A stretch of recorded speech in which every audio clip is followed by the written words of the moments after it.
Kawhi Leonard nag-withdraw mula sa US Olympic basketball team. Ang all-star ng Los Angeles Clippers na si Kawhi Leonard ay umatras mula sa US Men's Senior Basketball Team at hindi maglalaro sa 2024 Paris Olympics, ayon sa pahayag ng USA Basketball noong Miyerkules. Ayon sa pahayag ng USA Basketball, si Kawhi ay naghahanda para sa Olympics sa mga nakaraang linggo at nagkaroon ng ilang malalakas na practice sa Las Vegas.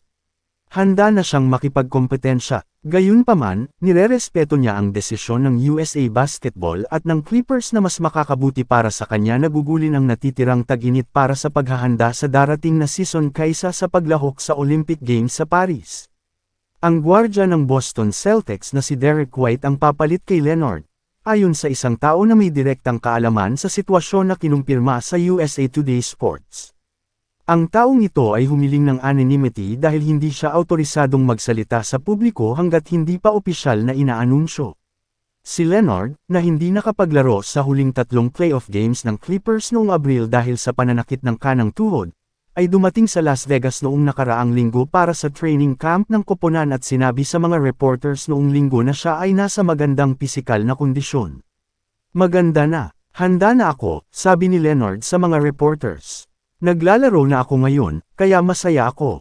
Aminado si Leonard na mayroon siyang mga alalahanin tungkol sa paglalaro sa Olympics ngunit sinabi, "Kinuha ko ang oras, at nagawa kong bumalik sa tamang kondisyon sa nakaraang 2 linggo. Kaya narito ako ngayon, at masaya ako." Si Leonard ay sumailalim sa operasyon upang ayusin ang punit na ACL 3 taon na ang nakalipas at operasyon upang ayusin ang meniscus injury sa kanyang kanang tuhod 1 taon na ang nakalipas. Si White, isang mahalagang manlalaro sa championship team ng Boston noong 2023-2024, ay nag-average ng 15.2 puntos, 5.2 assists, 4.2 rebounds, 1.2 blocks at 1.0 steals at may shooting percentage na 46.1% mula sa field, 39.6% sa 3-pointers at 90.1% sa free throws noong nakaraang season.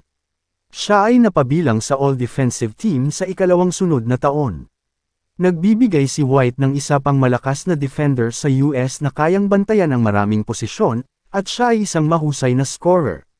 Nagtala siya ng double figures na puntos sa 17 sa 19 na playoff games ng Boston at umiskor ng hindi bababa sa 15 puntos sa 12 sa mga larong iyon, kabilang ang 38 laban sa Miami sa unang round.